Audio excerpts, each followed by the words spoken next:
कोई भी सपना साकार करने के लिए सबसे जरूरी है सही कोच का होना। चुनिए लाइफ एक्स करियर्स को और करें अपने IMU सेट का सपना साकार। Download the app now. नमस्कार दोस्तों, मैं हूं शोभित और आज के वीडियो में जैसा कि मैंने आप सभी लोगों को कमिट किया था कि मैं ये बताने वाला हूं कि प्लान कैसे करना है अपनी स्टडीज़ को, क्योंकि इट मे बी पॉसिबल कि आपका IMU-CD का एग्ज़ाम जो है या जो भी CET का एग्ज़ाम है वो हो सकता है मई में हो या फिर हो सकता है जून में हो। तो आपके पास टाइम बहुत कम बचा है, 4 से 5 महीने का टाइम बचा है। 11th एंड 12th पूरा 2 साल का सिलेबस प्रिपेयर करना है, जिसके साथ में एप्टीट्यूड और इंग्लिश भी है। तो भाई थोड़े पेशेंस के साथ इस वीडियो को देखने के लिए बैठना, क्योंकि आज मैं कोई क्विक फिक्स मेथड नहीं बताने वाला हूं, कोई बैंडेड नहीं देने वाला हूं, हवाबाजी नहीं करने वाला हूं, सुपरफिशियल बातें नहीं करने वाला हूं। थोड़ी सी डीपर लेवल पे जाएंगी बातें, क्योंकि आप लाइफ को प्लान करने के लिए बैठ रहे हो। ये आपका करियर का प्लानिंग सेशन है, इसको करने के लिए बैठ रहे हो। वीडियो थोड़ा सा लंबा हो सकता है। अगर लंबे वीडियो झेलने की आदत नहीं है तो इस वीडियो को यहीं छोड़ो और निकल लो।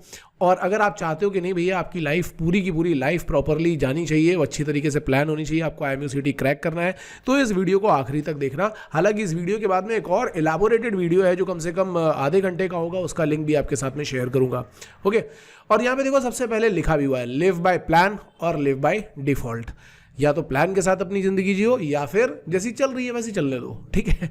तो जिनको जैसी चलानी है वो जा सकते हो, जिनको प्लान के साथ जीनी है वो रुक सकते हो। तो ये हमारा प्लानर है। इस प्लानर का जो PDF है ये मैं शेयर कर दूंगा अपने नए वाले ऐप पे और पुराने वाले ऐप पे भी। अगर आप पुराने वाले ऐप पे होगे तो वहाँ पे फ्री सेक्शन में देख सकते हो, और अगर आप नए वाले ऐप पे या नहीं हो पुराने वाले ऐप पे तो नया वाला ऐप ज्वाइन कर लो। मैं दोनों के लिंक डाल दूंगा डिस्क्रिप्शन बॉक्स में, और वहाँ पे फ्री सेक्शन में जा करके आप इस प्लानर को डाउनलोड कर सकते हो ताकि आप इसको यूज़ कर पाओ। ओके, नाउ देखो यहाँ पे क्या लिखा हुआ है। जब हम लोग ये प्लान बनाते हैं ना, जैसे ये 1 ईयर के स्टूडेंट्स के लिए प्लान बनता है बेसिकली, तो ये उनके लिए ही बनता है। ये प्लानर बनाया भी उनके लिए गया था। तो मैंने यहाँ पे लिखा है विट फॉर द ईयर। विट क्या होता है? Widely important targets. जो भी आपके वाइडली इंपॉर्टेंट टारगेट्स होंगे वो पूरे साल के, वो यहाँ लिखे जाते हैं। लेकिन फिलहाल आपके लिए पूरे साल की बात तो रही नहीं, अब आपके पास बात रही है 4-5 महीने के बाद जो एग्जाम होने वाला है। फिलहाल मैं उसी को लेकर के जा रहा हूँ। तो आपको यहाँ पे वो टारगेट्स लिखने हैं। जैसे आपका टारगेट हो सकता है कि IMU-CD में आपको 200 रैंक चाहिए, या IMU-CD में आपको 500 रैंक चाहिए, 1000 चाहिए, टॉप 2000 के अंदर चाहिए। जो भी आपका टारगेट है वो आपको यहाँ पे लिखना है।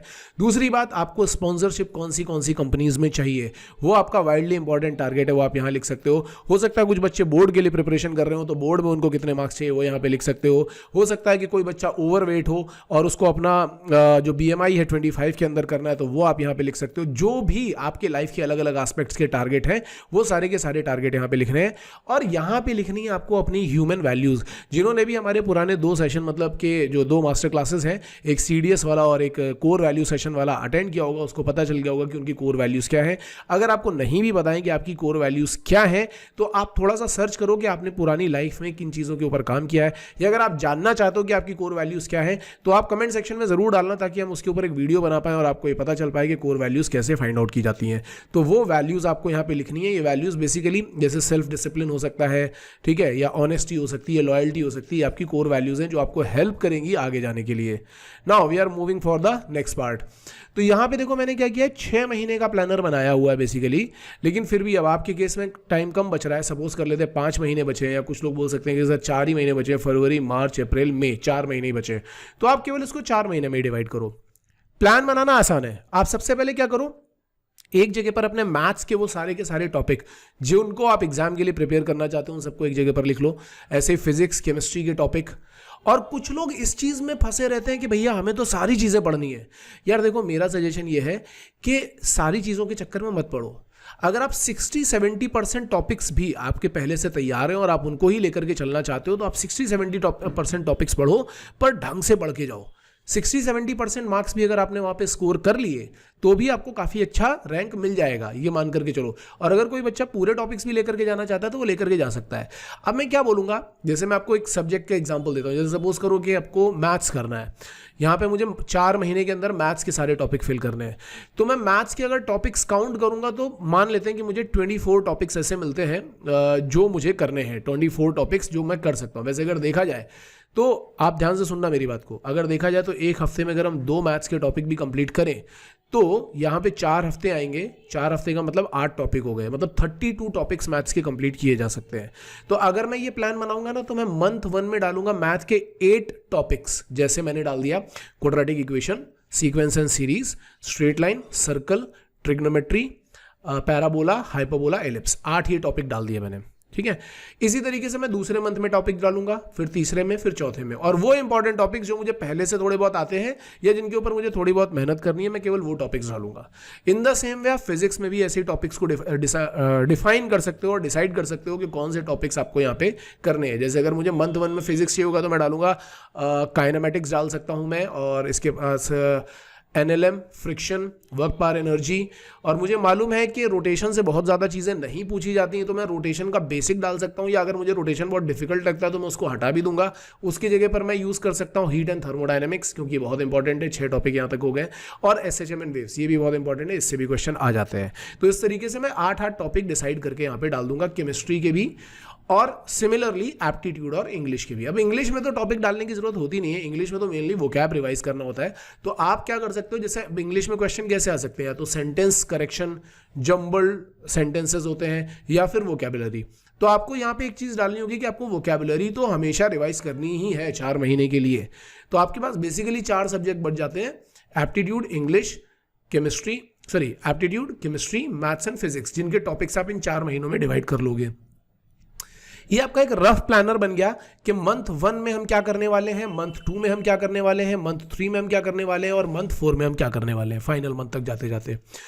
और इसके बाद जब आप जाओगे तो अब मैंने तो 6 महीने का बनाया था फिलहाल, अगर अभी आपके लिए तो ये 4 महीने का ही काम करेगा। अब इसके बाद मैं बताऊंगा कि मंथली के बाद हमें क्या करना है, क्योंकि अब 1 महीने को भी तो ब्रेक डाउन करना है। तो 1 महीने को ब्रेक डाउन करो वीक में।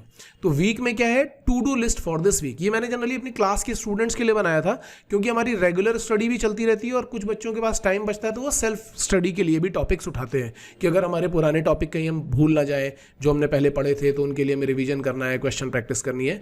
तो मैंने यहाँ 2 पार्ट बना दिए। अब जैसे सपोज करो कि फेब मंथ की बात करते हैं, तो हमारा पहला वाला वीक आ गया, तो मैं वीक में, अब मुझे अच्छी तरीके से पता है कि मुझे मैथ्स के 2 टॉपिक कवर करने हैं, तो मैं यहाँ डालूंगा quadratic and sequence and series. Physics के 2 टॉपिक कवर करने हैं, तो मैं यहाँ पे डालूंगा kinematics and Newton's laws of motion. और इसी तरीके से केमिस्ट्री और एप्टीट्यूड के 2 टॉपिक डाल देंगे, और इंग्लिश की वोकैबुलरी तो डेली रिवाइज करनी है। अगर आप घर पे तैयारी कर रहे हो तो आप ऐसा डाल सकते हो। जो बच्चे क्लासेस में तैयारी करते हैं उनको जो क्लास में चल रहा है उसके अलावा अगर टाइम बच रहा है, तो जरूरी नहीं कि कॉलम बना है तो भरना ही भरना है, अगर टाइम बच रहा है तो सेल्फ स्टडी भी करनी चाहिए। टाइम को यूटिलाइज करो, कम से कम टाइम है, ठीक है। और टाइम ही मनी है, समझ लो।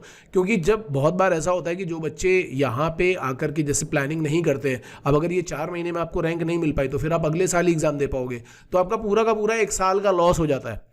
अब 1 साल का लॉस, बहुत लोगों को इसको टाइम और मनी कैलकुलेशन करनी नहीं आती।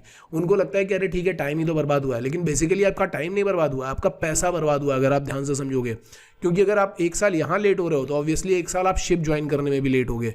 और अगर आप एक थर्ड मेट की सैलरी देखते हो ना, तो 1.5 से 3 लाख के बीच में होती है। अगर आप एवरेज मिनिमम 1.5 लाख भी मान करके चलो, तो भी आप ये सोच करके देखो कि अगर आपने 1 साल में 6 महीने भी सेल किया तो कितना 9 लाख 10 लाख रुपए का नुकसान हो गया ना। लेकिन वो क्योंकि पैसा आपके हाथ में आया नहीं, तो वो पैसे का नुकसान आपको समझ में भी नहीं आता है। अगर मैं ऐसा करूं कि आपके हाथ में 9 लाख रुपए दे दूं और फिर बोलूं बेटा अगर प्लानर के अकॉर्डिंग तैयारी करी तो 9 लाख तुम्हारा नहीं तो छीन लिया जाएगा, तो तुम जान लगा करके तैयारी करोगे। अभी तुम्हें टाइम की वैल्यू नहीं समझ में आ रही है, तो टाइम की वैल्यू को समझो जरा, ठीक है। अगर आपके पास टाइम बचता है तो सेल्फ स्टडी भी डालो। जो क्लासेस में, जो घर पे कर रहे हैं वो अपना रेगुलर स्टडी में ही डालते जाओ ये सारी चीजें। अब आपने ये डाल दिया कि इस हफ्ते में हमें क्या क्या करना है। अब इसके बाद हम आते हैं और माइक्रो लेवल की प्लानिंग पे, जिसको हम बोलते हैं कि डेली लेवल की प्लानिंग। तो डेली लेवल की प्लानिंग में हम क्या करते हैं, यहाँ पे हम डालेंगे डेट, यहाँ पे हम डालेंगे डे। मैंने यहाँ पे कुछ कॉलम्स बनाए हुए हैं, उन कॉलम्स को बहुत ध्यान से समझना है।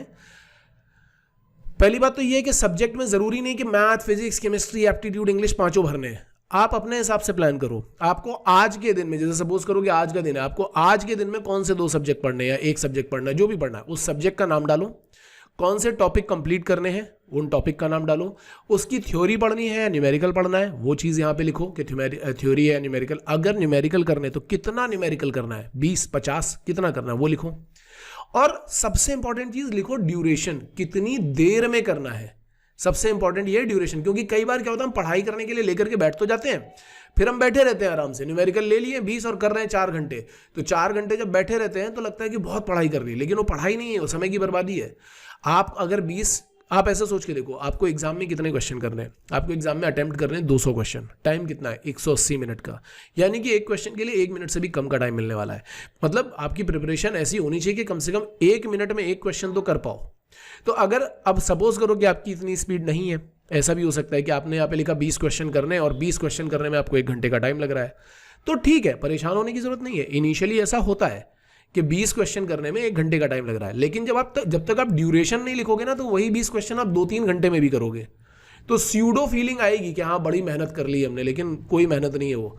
अगर 20 क्वेश्चन लिख रहे हो तो 1 घंटे का टाइम डालो और धीमे धीमे ट्राई करो उसको कम करने का, या 1 घंटे में 20 से 22 करने का, 23, 24, 25 ऐसे करने का। और ये भी देखो कि ये रेगुलर है या रिवीजन है, जो भी है उसको यहाँ पे डालो। और रिमार्क्स में तुरंत रिमार्क्स नहीं देने, ये प्लानर हमें सुबह भरना है और रात में रिमार्क्स देने कि क्या जो भी हमने लिखा था प्लानर में क्या वो सक्सेसफुल हुआ या नहीं हुआ। अगर सक्सेसफुल हुआ तो अच्छी बात है, नहीं हुआ तो इसका मतलब ये है कि हमें इसके ऊपर दोबारा सोचने की जरूरत है। बहुत बच्चे जोश में आकर के क्या करते हैं, यहाँ लिख देते हैं 1 घंटे में 50 क्वेश्चन जो उनसे हो नहीं पाते हैं, तो उनको लगता है प्लानर तो बेकार है, इसका तो कोई मतलब ही नहीं है, ये बनाने का मतलब ही नहीं होता है, तो फालतू की बातें हैं। फालतू की बातें कुछ नहीं है भाई, इसके ऊपर मेहनत करनी पड़ती है। इसीलिए मैं बोल रहा हूँ कि ये थोड़ा डीपर लेवल की चीज़ें हैं, इनके ऊपर दिमाग लगाना पड़ता है हमेशा। तो ऐसे ही आप प्लानर बनाओगे, प्लानर। और अगर घर में कोई अकाउंटेबिलिटी पार्टनर है, जैसे बड़ा भाई है, पापा मम्मी है, जो आपके ऊपर या आपका कोई दोस्त है जो आपको सही डायरेक्शन में लेकर के जाना चाहता हो, आप उसको बताओ कि देखो ये प्लान बनाया था, यहाँ पे गड़बड़ हो रही है, मैंने ये बनाया था, तो वो तुम्हें गाइड करेगा कि बेटा 50 क्वेश्चन लिख दिए थे, तुम एक काम करो, तुम ये देखो कि कितने हो पा रहे हैं, पहले उतने लिखो, फिर धीमे धीमे आगे बढ़ो। तो ऐसे एक दिन में 2 सब्जेक्ट 3 सब्जेक्ट जो भी, अब ये 1 दिन का प्लानर है, हफ्ते की सारी चीजें इसमें मत डाल देना। अगर आप 1 दिन का प्लानर, क्योंकि मैंने बोला था कि हफ्ते में 2 टॉपिक करने हैं मैथ्स के, 2 करने हैं फिजिक्स के, 2 करने हैं केमिस्ट्री के, 2 एप्टीट्यूड के, तो टोटल 7-8 टॉपिक ही तो हुए ना। तो आप आराम से एक टॉपिक भी थ्योरी और न्यूमेरिकल के साथ कंप्लीट करोगे तो भी आराम से होगा। अब आप यहाँ पे अगर 2 ही कॉलम फिलअप करते हो तो भी चलेगा, अपना टाइम देखो और उसके अकॉर्डिंग। और नीचे देखो फॉर्मूला रिवीजन डेली करना है, फॉर्मूला बनाओ, डेली रिवाइज करो। यहाँ पे मैंने विक्ट्री डाल रखा था, तो ओथ एंड विजुअलाइजेशन, ये तो खैर अगर आपने पहले वाले सेशंस अटेंड किए होंगे तो आपको समझ में आएगा, अगर नहीं किए होंगे तो आप हमारे नंबर पे कांटेक्ट करो 9140191138, वहाँ पे व्हाट्सअप करो ताकि हम आपको एक ओथ का वीडियो शेयर कर पाएँ, आपको पता चले कि ओथ एंड विजुअलाइजेशन कैसे किया जाता है। ठीक है, रिक्रिएशन एक्टिविटी का भी टाइम आप इसमें पहले से ही डाल दो कि आप क्या क्या काम करना चाहते हो ब्रेक के दौरान। परमानेंट तो पढ़ते रहोगे नहीं, तो रिक्रिएशन भी डालो कि आप क्या क्या करोगे रिक्रिएशन के तौर पर। ठीक है, वो सारे के सारे स्लॉट्स डाल दो यहाँ पे और रात में चेक करो। तो अब इस तरीके से अगर आप देखोगे तो मैंने 7 दिन का एक प्लान बनाया हुआ है। वो पीछे डे 1 था, ये डे 2, फिर आगे जाओगे तो डे 3, फिर डे 4, फिर डे 5, डे 6, ये सब आपको एक जैसे दिख रहे होंगे, डे 7। और जब डे 8 पे आओगे तो देखो ये ग्राफ बनाना है। यहाँ पे ग्राफ बनाना है मतलब कि हमने जो भी प्लानर बनाया था उसका कितना परसेंटेज कंप्लीट हुआ। ये एनालिसिस शीट है लास्ट की कि कितना परसेंटेज कंप्लीट हुआ। डे 1 पे अगर हमने सारी चीज़ें लिखी थी तो कितना परसेंट कंप्लीट हुआ, डे 2 पे, डे 3 पे, डे 5 पे। तो आपको ये ग्रोथ पता चलेगी, आपको एनालिसिस मिलेगी कि आपका प्लानर कितना रियलिस्टिक था या रियलिस्टिक नहीं था, और उसके अकॉर्डिंग आप आगे काम कर पाओगे।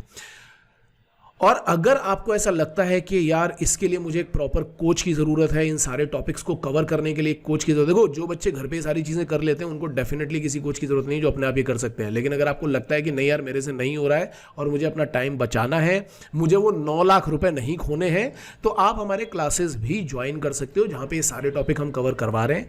ये सारी प्लानिंग सेशन सुबह सुबह ही हम करवाते हैं। सबसे पहला काम हमारा प्लानिंग सेशन ही होता है और उस प्लानिंग के अकॉर्डिंग आप अपनी स्टडी भी पूरे दिन की प्लान कर सकते हो। So this is what is happening in our classes. अगर आपको क्लासेस ज्वाइन करनी है तो आप हमारे उसी नंबर पे व्हाट्सएप या कॉल कर सकते हो। नंबर है 9140191138। और घर पे प्रिपरेशन कर रहे हो तो इस तरीके से कर सकते हो। कुछ और डाउट्स आते हैं तो कमेंट सेक्शन में पूछो। हमारा नया वाला ऐप डाउनलोड कर लो, वहाँ पे ये प्लानर आपको मिल जाएगा। And all the best for your studies.